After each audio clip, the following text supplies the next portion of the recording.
Boa noite. Boa noite. Mensalão petista, José Genuíno e Jacinto Lamas deixam a cadeia e passam a cumprir pena em regime aberto. Justiça determina afastamento de conselheiro do TCE acusado de receber propina. Alckmin veta projeto do vagão rosa para mulheres na CPTM no metrô. Pesquisa mostra que grande parte dos paulistas reprova atendimento no SUS. OMS permite tratamentos experimentais no combate ao surto de ebola.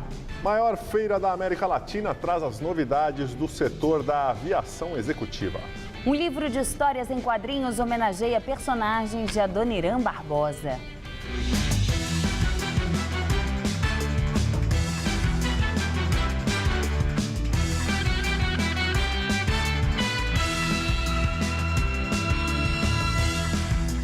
O aeroporto de Congonhas, em São Paulo, recebe a 11ª edição da Labace, a maior feira de aviação executiva da América Latina. O setor vem sendo impulsionado principalmente pelo segmento de voos fretados e particulares. Em 3.700 aeródromos no país, o movimento cresceu 2,78% de 2012 para o ano passado. Vem crescendo, ainda tem um potencial muito grande. Caputo pilota helicópteros como este, o primeiro da América do Sul a usar trem de pouso retrátil. A aeronave para 6 passageiros custa 8,5 milhões de dólares e está exposta na 11ª edição da Labace, maior feira de aviação executiva da América Latina. Já vim o ano passado, cada ano que passa a aviação sempre traz inovações aí para o setor, né? Entre os modelos mais luxuosos está este avião para 14 passageiros, avaliado em 52 milhões de dólares. Na abertura do evento, o presidente da Associação Brasileira de Aviação Geral falou sobre a representatividade do segmento na economia nacional. Foram voados no ano de 2013, quase 814 mil voos da aviação geral. Chegamos a um valor agregado total de 46,5 bilhões de reais. Nós e nossos associados representamos mais de 70% do PIB da aviação geral brasileira. Mesmo com a movimentação gerada pela Copa do Mundo este ano, o cenário geral do setor da aviação, no entanto, vem sofrendo desaceleração. Embora a frota brasileira de aeronaves tenha crescido 4,9% no ano passado, o número de voos caiu 3,9% de 2012 para 2013. Entre os principais aeroportos utilizados estão o Campo de Marte, em primeiro lugar, e o aeroporto de Congonhas, em terceiro. Nos 2 aeroportos da capital, houve queda de 4,7% e 3%, respectivamente, no número de voos de 2012 para 2013. Em Congonhas, a aviação executiva dispõe de 4 dos 34 horários para pousos ou decolagens a cada hora. Presente na abertura da Labace, o ministro da Secretaria de Aviação Civil defendeu a criação de regulamentações menos restritivas e a redução de burocracia para o trabalho de pilotos privados. O ministro se mostrou otimista com relação aos avanços na infraestrutura aeroportuária do país e nos investimentos da iniciativa privada. Hoje temos 100 aeroportos operando, que é muito pouco, e o nosso objetivo, a nossa meta é atingirmos 270. Com isso, nós vamos permitir que os brasileiros possam voar. A feira acontece até quinta-feira. Outras informações no site abag.org.br. Pesquisa Datafolha mostra que paulistas estão descontentes com a saúde pública. Mais de 800 pessoas acima de 16 anos foram entrevistadas no estado. Maria Aparecida está grávida. É a segunda tentativa de ser mãe depois de sofrer um aborto natural em agosto do ano passado. Ela pediu para fazer ultrassom, isso era 5 horas da manhã, eles fizeram 3 horas da tarde. Aí eu fui internada, no outro dia me deram alta. A gente paga imposto, né, e felizmente não temos saúde. Tem lugares aí que é um caos, né, para atendimento, pronto-socorro, é muito ruim.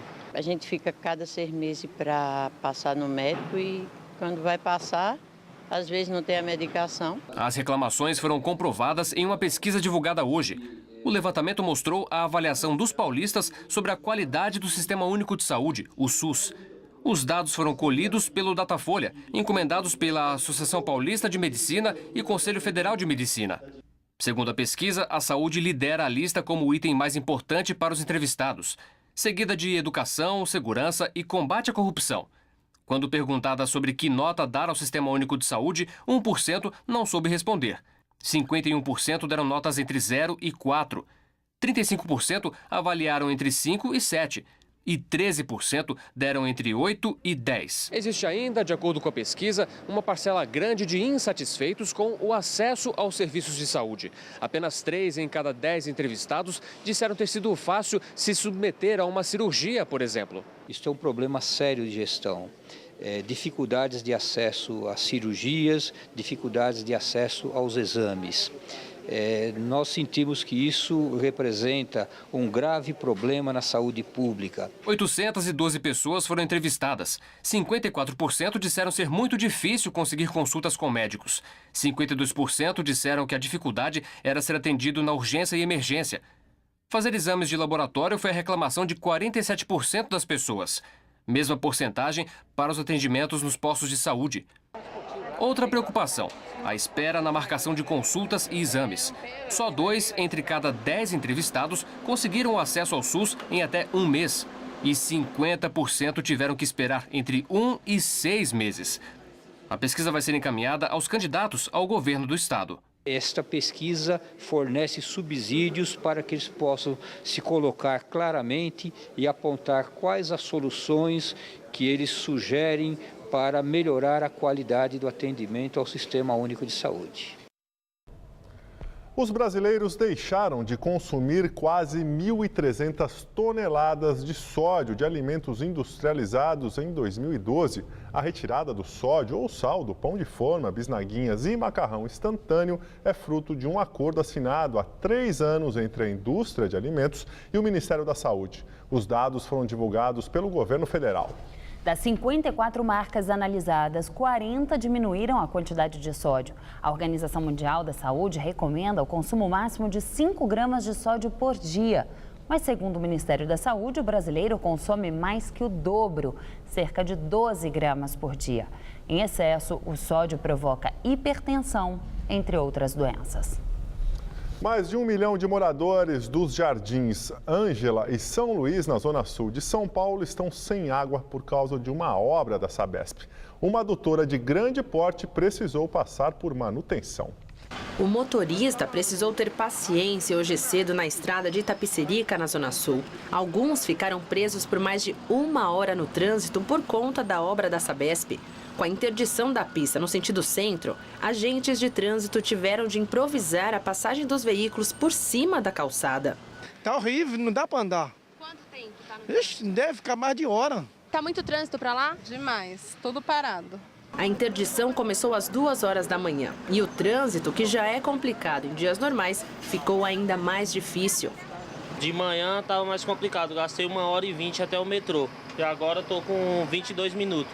A Sabesp explica que precisou alterar um trecho da adutora para que a prefeitura continue com as obras de canalização do córrego Ponte Baixa. Para fazer a manutenção da adutora, a empresa precisou interromper o abastecimento em vários bairros do Jardim Ângela e Jardim São Luís. No total, mais de 1 milhão de pessoas dessas regiões ficaram sem água desde as 5 horas da manhã. Ontem, agentes da Sabesp já haviam informado sobre a paralisação do fornecimento de água, mas muita gente foi pega de surpresa. Ontem foi umas 7 horas, assim, que já não tinha mais. Dali em diante? Aí foi só piorando, porque o restinho que tinha na caixa já foi. Eu tô me virando porque eu malmente fico em casa, porque eu fico mais no trabalho. Nesta padaria, a limpeza costuma ser feita de manhã, mas assim que o proprietário soube que não haveria água, antecipou o serviço para ontem à noite. Agora, ele espera que as 2 caixas d'água durem até amanhã. Eu tenho uma caixa de 5.000 litros e tenho uma de 2.000 reserva. Eu estou usando só de 5.000. Aí, se acabar, eu fico mais na reserva ainda. A previsão da Sabesp é que o fornecimento comece a ser normalizado a partir das 10 horas desta noite. Mas, enquanto a água não volta, Dona Alda economiza ao máximo. Usando pouco, né? Deixando algumas louças para lavar mais tarde. Quando voltar, que passou na televisão, vai voltar às 10 horas da noite. Então vamos aguardar, né? A prefeitura informou que a interdição de hoje na região não tem relação com as obras de canalização do córrego Ponte Baixa e que a previsão de entrega desta obra, iniciada em 2013, está mantida para 2016. O governo paulista veta projeto de lei que criaria vagão exclusivo para mulheres nos trens da CPTM e do metrô. A repórter Sabrina Pires está no Palácio dos Bandeirantes e tem outras informações. Sabrina. Juliana, o governador Geraldo Alckmin vetou o projeto conhecido como Vagão Rosa hoje à tarde, acompanhado de lideranças de movimento de defesa da mulher. E disse que desde o início tem visto esse projeto não tem visto com bons olhos. Quando a gente ouve mais, erra menos. Então, o que nós fazemos? Vamos ouvir, vamos sentir, o que as entidades pensam, o que as lideranças pensam, o que as mulheres pensam, né? E e confluiu aquilo que nós já tínhamos como pensamento, que não seria por lei e nem tampouco fazendo segregação, que nós iríamos resolver esses problemas. Nós temos que reforçar as câmeras de vídeo e maior presença das mulheres na segurança. O secretário dos Transportes Metropolitanos, Jurandir Fernandes, disse que agora que o mérito da questão já está resolvido, pôde confessar que, tecnicamente falando, seria muito difícil implantar o vagão rosa aqui em São Paulo. E deu, entre outros exemplos, os vagões que são contínuos, por exemplo, da linha amarela, onde a pessoa consegue transitar por todos os carros da composição e mesmo andando essa composição. 30% dos vagões já são contínuos em São Paulo. Mas ele disse que quem se sentir ameaçado, quem se sentir constrangido e assediado sexualmente, tem como se defender e pode fazer uma denúncia em tempo real. Vamos ouvi-lo. Todas as portas do vagão existe um número do SMS. Se possível, se você tiver um instrumento de comunicação do SMS, manda SMS que ali mesmo, 2 estações depois, porque o SMS, você dá o número do carro que você está, 2 estações depois já haverá segurança. Mas se isso não for possível, aguarde, desça onde o seu assediador estiver descendo, ou desça antes dele e avise que naquele vagão, para qualquer agente nosso, aconteceu o que você tem a narrar. Também iremos atrás dele. Com o veto do governo, agora o projeto segue para a Assembleia Legislativa de São Paulo, onde pode voltar a ser discutido e eventualmente ser alterado ou ir para arquivamento. Voltamos ao estúdio. Prefeito Fernando Haddad sanciona a lei que regulariza a situação de um terreno invadido pelo MTST, conhecido como Copa do Povo, em Itaquera, na zona leste de São Paulo. Mas ele vetou o artigo que previa a distribuição das futuras unidades habitacionais de acordo com o critério da fila de habitação da prefeitura. Haddad afirmou que na capital paulista, 3 áreas tiveram uso redefinido para habitação, fora do plano diretor. Itaquera, Mboi e Petrobras em Heliópolis. Essas 3 áreas foram transformadas em áreas prioritárias para habitação, mas em nenhum dos 3 casos houve direcionamento da demanda, ou seja, vai ser o cadastro da prefeitura. Justiça de São Paulo determina o afastamento imediato do conselheiro do Tribunal de Contas do Estado, Robson Marinho. Ele é acusado de receber propina para favorecer empresas francesas em um contrato com a então estatal de energia elétrica de São Paulo, a Eletropaulo. A repórter Fernanda Azevedo está no Ministério Público responsável pela ação e tem outros detalhes. Olá, Fernanda.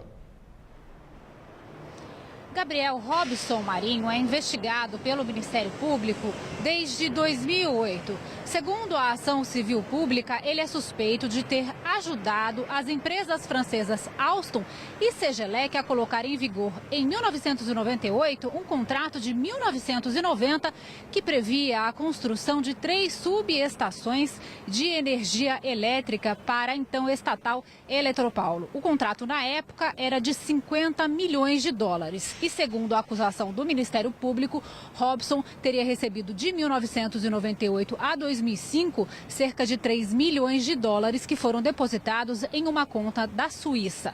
Esta conta já está bloqueada a pedido da Justiça brasileira. As justiças francesas e suíças também auxiliam o Ministério Público nestas investigações. Robson Marinho está no Tribunal de Contas de São Paulo desde 2001 e entre 1995 1995 e 1997, foi secretário da Casa Civil na gestão do então governador Mário Covas, que era do PSDB. Nós não conseguimos contato com o advogado de Robson Marinho, que é responsável por essa ação do Ministério Público. O Tribunal de Contas informou que já foi notificado sobre o afastamento e que irá indicar um substituto para o cargo amanhã. Um dos promotores do Ministério Público responsável pela ação comentou em uma coletiva de imprensa nesta tarde a decisão da Justiça. Vamos ouvi-lo. Falta de moralidade, né? Como alguém pode, durante o dia, né, julgar as contas, analisar processos licitatórios, né? Se houve ou não houve superfaturamento, se houve ou não, se ocorreu ou se não ocorreu caso de corrupção, e à noite movimentando secretamente contas na Suíça e em outros lugares. Os funcionários administrativos da CEAGESP entraram em greve hoje. Segundo o sindicato, 700 trabalhadores aderiram à greve. A paralisação afetou os serviços de fiscalização, segurança, manutenção, administração e controle de qualidade dos produtos comercializados no maior centro de abastecimento da América Latina. A entrada e o comércio de mercadorias não foram afetados. A categoria pede aumento real de 5% de correção salarial e melhorias no plano de carreira. O ex-deputado federal e ex-presidente do PT, José Genuíno, deixou a prisão para cumprir o restante da pena em casa. O mesmo aconteceu com o ex-tesoureiro do extinto PL, Jacinto Lamas. Os dois haviam sido condenados no esquema do mensalão petista. José Genuíno deixou o presídio da Papuda, em Brasília, nesta manhã. O ex-presidente do PT, acusado de ser um dos envolvidos no esquema do mensalão, vai cumprir a pena em prisão domiciliar. Genuíno havia sido condenado a 4 anos e 8 meses de prisão por corrupção ativa. Ele chegou a ficar em prisão domiciliar durante 5 meses por questões de saúde. O ex-tesoureiro do extinto PL, Jacinto Lamas, também deixou a prisão. Condenado a 5 anos pelo crime de lavagem de dinheiro, ele saiu do Centro de Progressão Penitenciária para cumprir o restante da pena também em casa. Ambos já atingiram 1/6 da pena e obtiveram direito à progressão do regime do semiaberto para o aberto por decisão do ministro do Supremo Tribunal Federal, Luiz Roberto Barroso. Jacinto Lamas deve cumprir o restante da pena em sua própria residência em Brasília. Já a família de Genuíno teve que alugar um imóvel perto da região central da capital federal, já que os dois só podem deixar a cidade com autorização judicial. Governo federal abre sindicância para apurar alterações nos perfis de jornalistas na Wikipedia. Computador ligado à rede do Planalto incluiu críticas aos perfis de Carlos Alberto Sardenberg e Miriam Leitão, das organizações Globo. O governo federal já havia anunciado que abriria sindicância e o texto foi publicado no Diário Oficial da União hoje. Os profissionais que foram selecionados para atuar nas investigações terão 30 dias para apresentar resultados. No sábado, um dia após o episódio vir à tona, a presidente Dilma Rousseff chamou de inadmissível o uso de uma rede do Planalto para promover as alterações nos perfis da enciclopédia virtual. E agora vamos ao comentário de política com José Neumann e Pinto. Vamos combinar que as análises depreciativas nos perfis de Sardenberg e de Miriam não os prejudicam em nada, porque eles têm um público, fazem comentários, esse público é que decide se eles devem ou não continuar na televisão. O que é grave nesse caso é que tem um cretino no Palácio do Planalto que, em vez de estar trabalhando, e ganha para isso, no alto comando da República, em alguma coisa mais importante, está se dedicando a entrar em perfis de Wikipédia que não valem nada para manifestar o seu espírito censório, o seu espírito de censor. Pior do que isso é o fato de as pessoas que mandam no Palácio do Planalto nos tratarem como se nós é que fôssemos cretinos. 30 dias para apurar uma coisa que você, com o número do IPI, que já é sabido, você sabe em que computador está. E estão querendo nos dizer que o sistema de segurança dos computadores do Palácio do Planalto é tão estupidamente governado que uma pessoa não consegue relacionar o número de um IPI com o computador e não consegue saber quem é que usa esse computador ou quem usou esse computador naquele dia, naquela hora. Pelo amor de Deus, o meu neto de 12 anos é capaz de saber que tem um IP, que aquilo identifica, e qualquer coisa que você escreva num computador qualquer, o seu IP vai denunciá-lo. Agora, eu só quero saber uma coisa, 30 dias para investigar e vai chegar a que ponto? Que coisa nós vamos saber de tão importante? Por que há muito tempo um imbecil está depositando as suas opiniões negativas a respeito do trabalho de dois profissionais conhecidos no país inteiro? Quando vai acabar esse tipo de tratamento que nos submete como se nós fôssemos índios ou crianças, como se nós fôssemos menores pela lei? Pelo amor de Deus. Olha aqui, quinta-feira nós vamos voltar a conversar aqui direto ao assunto. Até. Tribunal de Justiça do Rio de Janeiro determina que suspeitos de praticarem atos de violência em protestos responderão a processo em liberdade. A decisão foi tomada pelos desembargadores Ciro Darlan, Márcia Botard e Maria Angélica Guedes. A decisão inclui 21 dos 23 manifestantes que foram denunciados pelo Ministério Público pela conduta adotada nos protestos em junho do ano passado. Entre eles estão os ativistas Camila Jordã, Igor de Caraí e Elisa Quadros, conhecida como Sininho. Eles, que chegaram a ficar detidos em Bangu, foram soltos na noite do último dia 24 de julho. As acusações incluem crimes de associação criminosa com participação de menores, dano qualificado, resistência e posse de artefatos explosivos. Terça-feira de calorão em pleno inverno. Todo o estado de São Paulo teve um dia muito quente e seco. No litoral, os termômetros chegaram a bater na casa dos 34 graus. Mas esse calor está com as horas contadas. A partir de amanhã, as temperaturas caem consideravelmente e a quinta-feira pode ter a tarde mais fria do ano até agora aqui na capital paulista. Vamos ver em detalhes como fica o tempo nesta quarta-feira no Brasil e em todo o estado de São Paulo com Mariana Armentano. Uma nova onda de frio invade o centro-sul do país e há inclusive uma pequena chance de neve nos pontos mais altos das serras gaúcha e catarinense. A quarta-feira vai amanhecer gelada, com apenas 7 graus em Porto Alegre e 9 em Curitiba. Em todo o sul, as temperaturas ficam baixas durante o dia.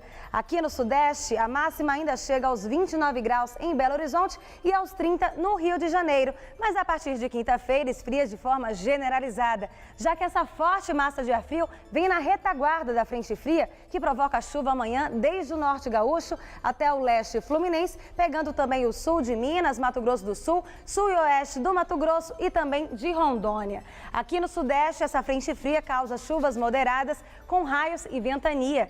Em São Paulo, o dia será de muita nebulosidade e chuva a qualquer hora no oeste, centro, sul e leste do estado. Mesmo assim, ainda chega a fazer calor de cerca de 34 graus na região de Votuporanga. No norte paulista, o ar seco ainda predomina e o sol brilha forte desde cedo. Máxima de 29 graus em Franca e de 31 em Barretos. Já no litoral, a máxima não passa dos 24 graus amanhã. Aqui na região metropolitana, a chuva começa já no meio da manhã e as temperaturas caem. Amanhã à tarde, os termômetros não passam da marca dos 23 graus. Já na quinta, esfria bastante e ainda chove. A mínima será de 10 e a máxima de apenas 15 graus. Na sexta-feira, a máxima prevista é de 22 e o sol volta a aparecer. Daqui a pouco eu volto com mais informações sobre o tempo no Jornal da Gazeta, edição das 10. A Justiça de São Paulo determinou reajuste maior nos pedágios de 2 rodovias do estado a partir de amanhã. Na rodovia Castelo Branco, o pedágio passa de R$ 3,50 para R$ 3,60 na Praça de Osasco, no sentido capital. Já no sistema Anchieta Imigrantes, a taxa passará para R$ 22,40. Os aumentos agora vão considerar a variação do IPCA, que foi de 6,37% nos últimos 12 meses. Polícia confirma que Robin Williams se suicidou. A causa da morte do ator, segundo a investigação, foi asfixia por enforcamento. O corpo já foi liberado pela polícia para a família, mas informações sobre o velório ainda não foram divulgadas. De acordo com a polícia, o ator se enforcou com um cinto e tinha cortes superficiais nas partes internas do pulso esquerdo. Já os resultados dos exames toxicológicos feitos hoje devem ser divulgados em até 6 semanas. O corpo do ator foi encontrado na casa onde ele vivia, em Tiburon, na Califórnia, perto do meio-dia, horário local. A porta-voz da família afirmou que o ator, de 63 anos, vinha enfrentando uma forte depressão. No mês passado, ele havia se internado em uma clínica de reabilitação para tentar se livrar do vício em álcool. 4 vezes indicado ao Oscar, Robin Williams levou a estatueta uma vez como ator coadjuvante com o filme Gênio Indomável. Robin Williams, em Good Will Hunting. Ele deixa 4 filmes ainda inéditos. 3 deles devem ser lançados ainda este ano e no início de 2015. Fãs do ator fizeram um memorial improvisado em sua estrela na calçada da fama em Hollywood, com flores e fotos. Atual premier do Iraque pede que o exército não interfira na crise política do país. O atual primeiro-ministro Nouri al-Maliki ordenou que as forças de segurança do Iraque fiquem de fora da crise política do país no contexto de formação do novo governo. Hoje, o presidente iraquiano Fouad Mazum aceitou a nomeação de Haidar al-Abadi como primeiro-ministro iraquiano. Enquanto as questões políticas são resolvidas, refugiados cristãos estão lotando igrejas e acampamentos improvisados. Eles fugiram de Mossul quando militantes do Estado Islâmico tomaram o controle da região. A Força Aérea do Reino Unido enviou suprimentos para refugiados presos nas montanhas do norte do Iraque e a Grã-Bretanha liberou 3 milhões de libras para ajudar essas pessoas. E agora vamos ao comentário de política internacional com João Batista Natali. Precisamos falar mais uma vez do Iraque. A ONU alertou hoje de manhã que 35 mil cristãos ou membros da minoria Yazidi já conseguiram romper o cerco militar dos terroristas islâmicos, mas outros 20 mil ainda estão cercados nas montanhas ao norte do Iraque. São todos civis desarmados. Os terroristas que querem fundar um califado com um pedaço de Iraque e outro pedaço da Síria são intolerantes e também são muito cruéis. Para matar aqueles que eles consideram infiéis, eles crucificam e enterram gente viva. E já começaram a mutilar mulheres, com a cauterização de uma parte íntima delas. É uma bárbara mutilação sexual. Há 2 maneiras de combater esses fascínoras, que representam a minoria mais radical da comunidade sunita. A primeira é a militar. Os Estados Unidos já estão desde sexta-feira bombardeando as posições que eles ocupam. O exército iraquiano está inoperante, acovardado e dividido.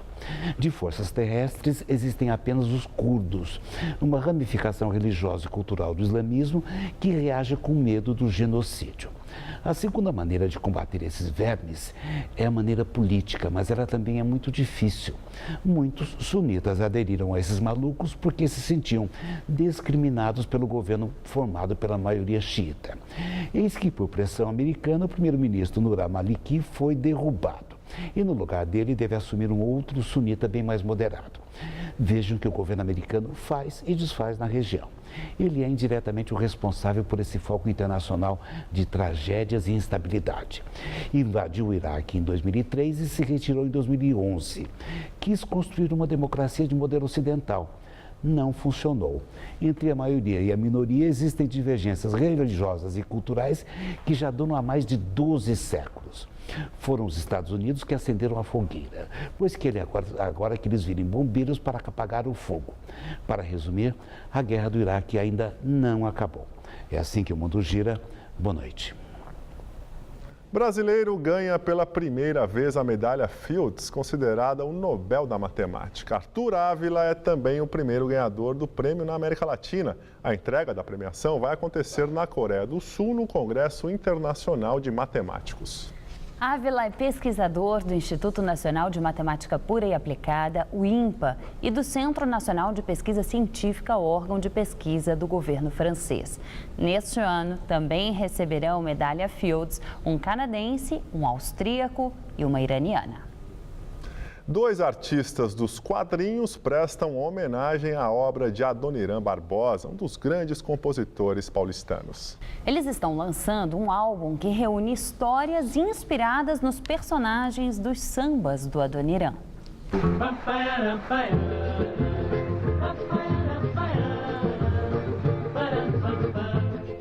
Tudo começa com uma observação mais cuidadosa, um olhar diferente que só os artistas conseguem ter. Para Davi, este não é um lugar qualquer. A rua do bairro do Bexiga, no centro da capital, o que sobrou das antigas casas na Vila Itororó, tudo serve de inspiração para os seus desenhos. Em pouco tempo, as pinceladas revelam como o artista imaginou o local antes de ser invadido pelos prédios. E o interessante, né, na pintura é que mesmo a gente não conhecendo aqui a região como ela foi antigamente, essa pintura ela nos transporta para esse momento, né? E a gente tem aquela impressão de que realmente essa região era assim, né? Eu sou do interior, então para mim isso aqui tinha uma cara meio da minha cidade quando eu era. Então o que eu fiz para completar foi tirar os prédios, colocar o paralelepípedo, tirar o tapume, né? E anotar um pouco das características principais. Davi não está aqui por acaso. Essas ruas serviram de inspiração também para um dos cantores e compositores mais importantes do Brasil. Uma fonte rica para as histórias de Adoniran Barbosa, que viraram canções memoráveis. Foi aqui, seu moço, que eu, Mato Grosso e o Joca construímos nossa maloca. Lugares e personagens que agora se transformaram em histórias em quadrinhos nas mãos do pintor e quadrinista, com roteiro do amigo Roger Cruz. As casas dos bairros frequentados por Adoniran serviram também de modelo para os desenhos, como esta na Rua Major Diogo, também aqui no Bexiga. O álbum Quascoali Gundum traz em suas páginas histórias de pessoas comuns que vivem numa metrópole em constante mudança. Personagens dos sambas de Adoniran e 20 das 80 pinturas que deram origem ao livro podem ser vistas nesta exposição, que também faz uma homenagem a Adoniran Barbosa. A concepção, desde o planejar a história até conseguir ter elas prontas e depois conseguir também publicar o livro, foi uma média de 2 anos. Contando as histórias dos personagens, a gente acaba esbarrando nas músicas. Então quem conhece a obra do Adoniran vai perceber ali as músicas por trás da história. É uma mistura, né, de tudo. Saudosa maloca, maloca querida, onde nós passemos dias felizes de nossa vida. Saudosa maloca. A exposição dos originais do álbum está em cartaz na Galeria Ornitorrinco até o dia 2 de setembro. O endereço é Avenida Pompeia, número 520, na Zona Oeste de São Paulo. As visitas podem ser feitas de terça-feira a domingo, do meio-dia às 7 horas da noite. A entrada é grátis. E agora as notícias do esporte com Gabriel Cruz e Anita Pasques. Juiz da partida entre Corinthians e Santos muda a súmula do jogo e pode complicar a vida de Petros. Não é isso, Anita? Tudo bem? Tudo bem pra gente, né? O árbitro Rafael Claus não havia citado na súmula o lance em que o volante corintiano dá aquele encontrão nele, mas o documento sofreu uma retificação nessa terça-feira. A súmula publicada no site da CBF foi atualizada com um adendo do juiz em que ele diz que havia interpretado o lance como um choque natural de jogo. Entretanto, que após ver a partida no dia seguinte pela TV, percebeu claramente que o jogador Petros corre na direção dele e o atinge pelas costas com o braço esquerdo de maneira intencional. A adição desse lance na súmula pode complicar a situação de Petros, que pode pegar um gancho de 6 meses. O São Paulo vai decidir amanhã contra o Bragantino uma vaga para as oitavas de final da Copa do Brasil. Hoje a equipe realizou o último treino antes da partida decisiva. Os zagueiros Rodrigo Caio, que operou o joelho, o Antônio Carlos, que voltou a sentir dores na panturrilha, além dos atacantes Luiz Fabiano, que se recupera de uma lesão na coxa, e do Allan Kardec, que torceu o tornozelo e que já não poderia mesmo enfrentar o Bragantino, porque defendeu o Palmeiras na Copa do Brasil desse ano. Aliás, Allan Kardec, a previsão é essa, deve retornar aos treinos na quinta-feira, visando o compromisso do final de semana. Clássico diante do ex-clube dele, no Pacaembu, válido pelo Brasileirão 2014. Resta saber se Muricy Ramalho irá poupar ou não alguns titulares da partida dessa quarta-feira, como por exemplo o Kaká, que quer atuar. A boa notícia é que o lateral esquerdo Álvaro Pereira passou por mais uma bateria de exames neurológicos, estilo teste psicotécnico, que avalia memória e reflexos. A cabecinha do gringo está no lugar e ele foi liberado pelo departamento médico. O uruguaio, portanto, deve encarar o Bragantino. Lembrando que na ida, 2-1 para o tricolor, ou seja, o São Paulo, mesmo perdendo por 1-0 amanhã, avança para as oitavas de final da Copa do Brasil. E o Palmeiras anunciou hoje outro reforço. Mas um argentino, Jonathan Cristaldo, vai defender o time alviverde. Ele chegou há 2 semanas, está se adaptando ao país e ao idioma. E em 15 dias já é chamado para falar da crise de um clube que não vence há 8 partidas no Campeonato Brasileiro. Tuvimos malos resultados, pero creo que vamos a seguir adelante también. Para eso es lo que estamos trabajando. No utilizaría la palabra sufrir. Es un momento feo que no queremos estar, pero vamos a sacar adelante. Alione, Gareca e todo o elenco já começam a sofrer com a pressão da torcida, que protestou em frente à residência do presidente Paulo Nobre e também do próprio Palmeiras. Eu creo que la hinchada tiene que estar tranquila porque nosotros, en todo caso, los que tendríamos que tener más culpa somos los jugadores, pues somos los que estamos dentro de la cancha. Pero nosotros tenemos con qué para dar vueltas de historia y vamos a sacar al club adelante. Nos pasó en un momento algo parecido a lo que está pasando acá y después terminamos el campeonato jugando una final contra San Lorenzo. Así que por eso justamente creo que vamos a salir de esto porque él sabe cómo salir de estos momentos y creo que nosotros, todos los jugadores, estamos preparados también. Vencer em uma semana que será muito longa até o Clássico e também cercada por boatos, como do relacionamento ruim de jogadores brasileiros com os argentinos, desmentida por Alione. No, nada. Yo escuché, lo vi también por redes sociales que decían que hubo discusiones después del partido y quería decir que eran todas mentiras porque al contrario, los chicos, los brasileros, no han recibido de la mejor manera a nosotros siendo extranjeros y creo que no está para nada dividido. E o Palmeiras acaba de contratar mais um jogador argentino para o elenco, o 4º ao todo. Trata-se de Jonathan Cristaldo, de 25 anos, que estava no Metalist da Ucrânia e também atuou no Vélez Sarsfield da Argentina. Cristaldo, que ainda foi apresentado, assinou o contrato, mas parece que ainda não tem condição de jogo, né? Não, o nome dele ainda não entrou no bid, né?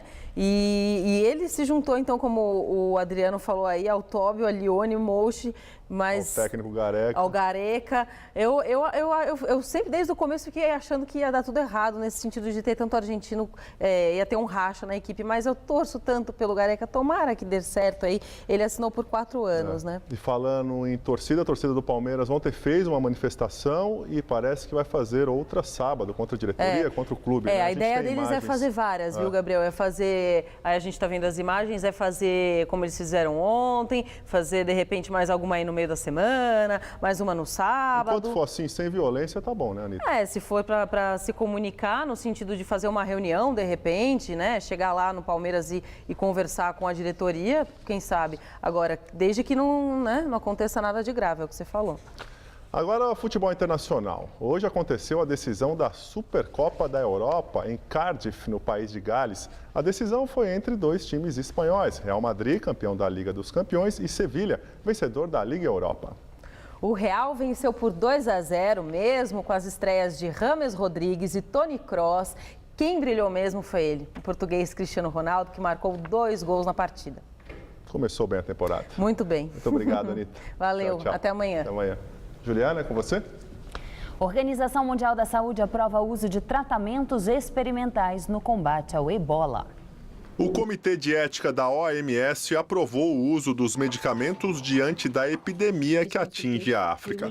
Até agora, não existe nenhum tratamento ou vacina que cure o ebola, o que levou a ONU a decretar emergência sanitária mundial.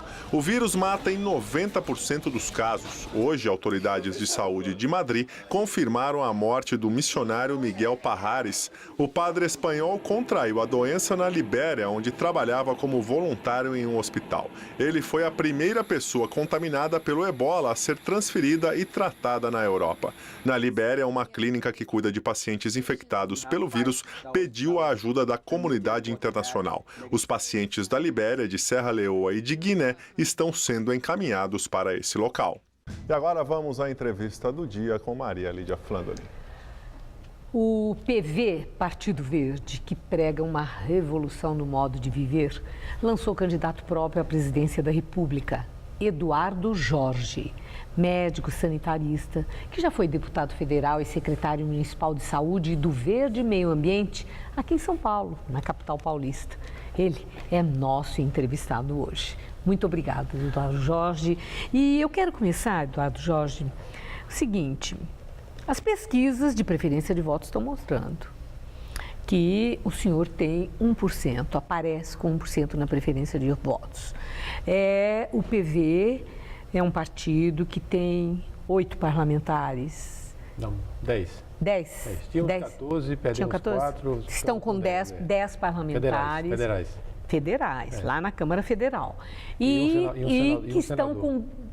Perdão. E um senador. Um senador. Então, 10 deputados federais, um senador, e também tem 2 candidatos a governo de estado nas eleições 2014, sendo um deles em São Paulo. Isso, muito nosso bem. Querido Natalini. Exatamente, Gilberto, que já esteve aqui, Gilberto Natalini. Mas numa avaliação bem realista, Eduardo Jorge, acredita que possa chegar ao segundo turno? O nosso papel é ir até onde o céu nos permite. E a gente tem que pregar a boa nova e esperar que ela caia em bom terreno. Mas veja, né? Cada 1% já é 1 milhão de votos. Você veja que coisa extraordinária, né? Então, se nós, quando começar realmente a propaganda, porque nós continuamos ainda em muita desvantagem em conversar com o povo, né? Eu adoro conversar com o povo. Vamos ver como é que isso vai funcionar. Podemos crescer. E o importante, Maria Lídia, primeiro é a mensagem, porque o PV é um partido, como você mesmo falou, que tem ideias novíssimas, quase revolucionárias na forma de viver.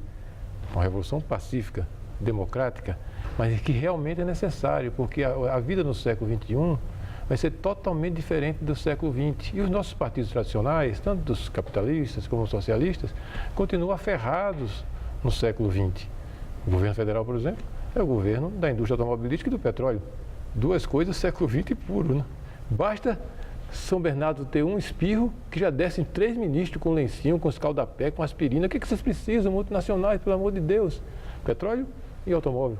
Século XX puro, né?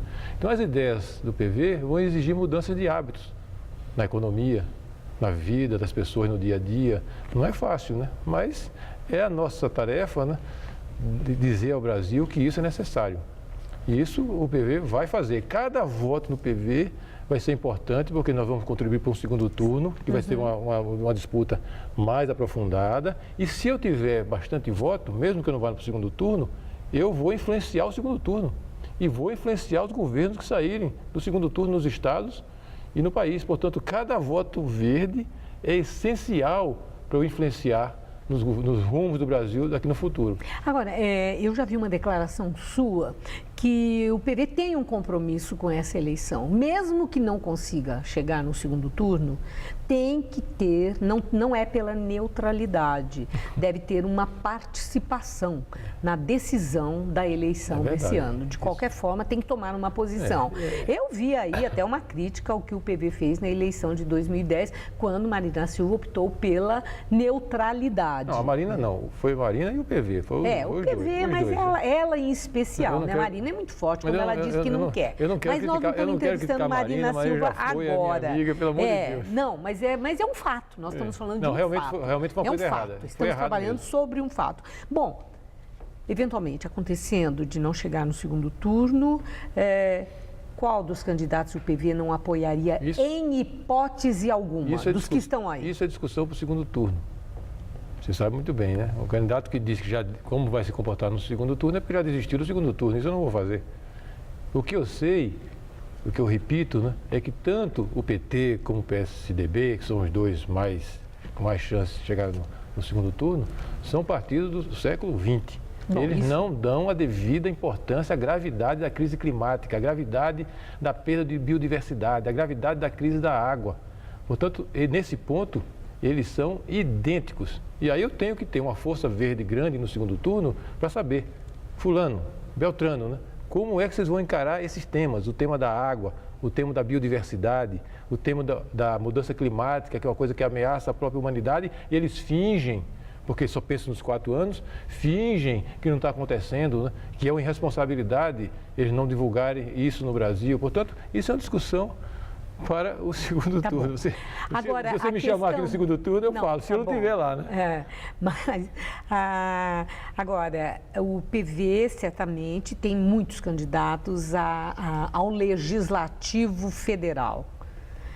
Vocês pensam na possibilidade, tem uma meta, olha, nós queremos ampliar essa nossa bancada de 10 para quanto? Como nós somos um partido parlamentarista, estamos levantando de novo uma bandeira que, aliás, o PSDB abandonou. O PSDB foi criado para trazer o parlamentarismo para o Brasil como uma forma mais democrática, mais colaborativa, mais dividida de governo, diferente desse presidencialismo imperial, quase imperador lá de Brasília. Ele abandonou. Não, o PV não abandonou. Nós somos parlamentaristas, portanto, nós damos muita importância aos parlamentos estaduais e federais e nós queremos ter pelo menos um deputado federal em cada estado, vários deputados Quer dizer, 26 mais o Distrito Federal, 27? 27 e alguns estados até mais, muitos deputados estaduais, mas antes de que quantidade, eu venho insistindo muito nisso, porque a minha candidatura é uma espécie de volta às origens do PV e de novidades, que eu quero que tenha qualidade. Eu sei que na hora de votar, fui deputado há muito tempo, 20 anos, né? Cada mulher e cada homem é um voto. Mas para quem tem ideias novas e de vanguarda e revolucionárias com o PV, o mais importante é qualidade. Eu tenho que ter um sujeito, uma mulher, um homem eleitos que tenham condição de defender essas ideias novas. Qualidade, mais do que quantidade, nos parlamentares. Quem votar no PV, escolha bem o seu deputado. Eu quero um deputado de qualidade, que não só fale, mas viva de acordo com a filosofia nova do PV. Eu vi uma crítica sua a seus adversários, além de todas que já fiz aqui, tem muitas outras. Eu sou muito moderado nas críticas. Não, estou vendo que é tranquilo. E fala o seguinte, que há temas que considera temas órfãos e que seus adversários se recusam a tocar neles, que é a questão do direito ao aborto, o casamento de pessoas do mesmo sexo, a descriminalização da maconha e outros, que são chamados temas delicados, mas que o senhor chama de tema órfão. O que o senhor quis dizer exatamente com isso? Que os líderes políticos brasileiros pensam uma coisa, falam uma coisa com seus amigos e seus parentes, e na hora da política, na hora de pedir o voto, falam outra. Nessas questões que você falou. O PV está falando sobre todas as políticas. Você sabe que nós fomos o primeiro partido que publicou, desde março, um programa com quase 33 páginas falando de tudo. De política internacional, previdência, reforma tributária com o imposto único federal arrecadatório. Nós falamos de tudo, mas nessas questões que as pessoas não querem falar, nós estamos falando por quê? Porque a gente sabe que isso é motivo, a forma como essas questões são tratadas, é motivo de sofrimento das pessoas, das famílias, das mulheres, dos jovens. Então, como é que um líder político brasileiro pode ignorar esse sofrimento das pessoas em relação a essa política fracassada de controle das drogas? Essa política desumana de abandonar 800, 900, 1 milhão de mulheres por ano que por algum motivo faz uma interrupção da gravidez e pela lei brasileira são consideradas criminosas. Aumenta a mortalidade das maternas, ficam com sequelas físicas, com sequelas psíquicas. Como é que se pode aceitar a discriminação perseguir as pessoas somente porque um rapaz quer casar com um rapaz no cartório. Qual é o problema que isso interfere? Casamento de pessoas do mesmo sexo. Exatamente. O que é que isso interfere na minha vida? O que é que isso me prejudica? É puro preconceito, pura perseguição. Deixa o rapaz casar com o rapaz, deixa a moça casar com a moça. Isso não tem nada a ver com ninguém. Portanto, essas questões, que são questões que causam sofrimento em muita gente. E, no entanto, esses líderes políticos, que são pessoas esclarecidas, viajadas, sabem que esse sofrimento existe, sabem que isso é um motivo de sofrimento e não tratam essas questões, somente para ficar naquela contabilidade de 1% para cá de voto, 2% para cá de voto, quanto é que eu vou perder de voto se eu falar isso, se eu não falar isso. Isso eu não vou fazer. Quer dizer, isso é exigência do marketing político. Não vou fazer porque... O seu marketing político cobra? Não fala isso, não fala aquilo. Você está com 1%, vai ficar sem nada. Cobra. Me conhece. Será que você imagina que o marketing político vai ter coragem de falar isso comigo? Eu sempre fui um político independente. Eu falo o que a minha consciência diz que eu devo falar. Eu sou médico. Eu sou o autor da Lei de Planejamento Familiar no Brasil. Eu sou o autor. A lei, inclusive, que legalizou a possibilidade da esterilização voluntária masculina e feminina, que também era clandestina. A mulher tinha que vender a máquina de costura dela na periferia para pagar o médico por fora para fazer uma operação. Eu sou o autor da Lei de Planejamento Familiar. É o planejamento familiar que vai diminuir, quando ele se estender corretamente, o número de abortos no país. É a necessidade de uma educação sexual nos jovens, principalmente no ensino médio, para evitar a epidemia de gravidez das meninas, que é uma coisa trágica para elas. Mas enquanto isso não acontece, eu não posso abandonar 800, 700, 900 mil mulheres à sua própria sorte. Isso eu não vou fazer. Não vou fazer. Essa lei hoje, vejam, amigos, seja mulher católica, evangélica, porque 99% são, elas são consideradas criminosas. Além da sanção religiosa, ela tem a sanção de um Estado. O Brasil não é Irã. Não é Irã. Aqui é um Estado laico. A religião tem toda proteção, tem todo o direito de pregar seus dogmas, mas o Estado é laico, não pode assumir um dogma religioso e querer castigar as pessoas porque desobedeceram esse dogma. Isso não. Ok. Eu agradeço muito. Nosso tempo terminou. Muito obrigada por sua entrevista. Uma boa noite e boa sorte. Boa noite, Maria Lina, mas eu não falei de energia limpa, de política previdenciária, de política internacional. Muito obrigada. Eu queria falar disso também. Jorge. Muito obrigada. Obrigado, Maria Lina. Juliana. 280 caminhões saem da Rússia com destino ao leste ucraniano. Eles transportam ajuda humanitária para o país, incluindo alimentos e remédios.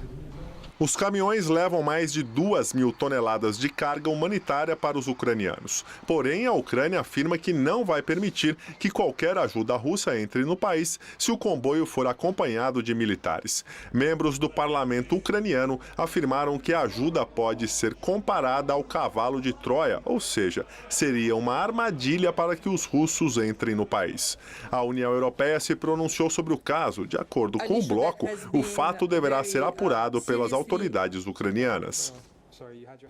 Noite de confronto nos Estados Unidos. No estado do Missouri, cidadãos protestam após morte de jovem negro em ação policial. A polícia usou balas de borracha para conter os manifestantes. Segundo o chefe de polícia da cidade de Ferguson, as manifestações, que começaram tranquilas, ficaram violentas no começo da noite. O jovem morto no sábado tinha 18 anos e foi assassinado a tiros por agentes da polícia.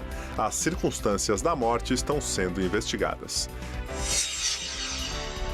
Guarda costeira espanhola resgata 681 africanos que tentavam chegar à Espanha em 70 barcos infláveis. Segundo a imprensa local, 20 são menores de idade. Desde ontem, quase 1.000 imigrantes ilegais foram resgatados ao tentar chegar ao país. Esse é o número mais alto desde 2010. Na China, fortes chuvas estão causando transtornos à população. Na província de Chongqing, a chuva causou enchentes, cortou o fornecimento de energia e interrompeu o transporte em alguns locais.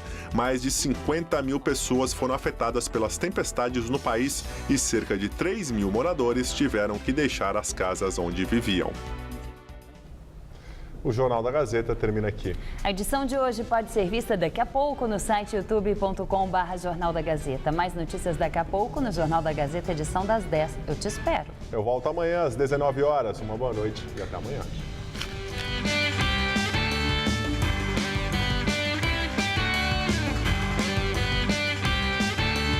O imortal da Academia Brasileira de Letras, Carlos Nejar, responde tudo em A Máquina. Hoje, 11h30 da noite.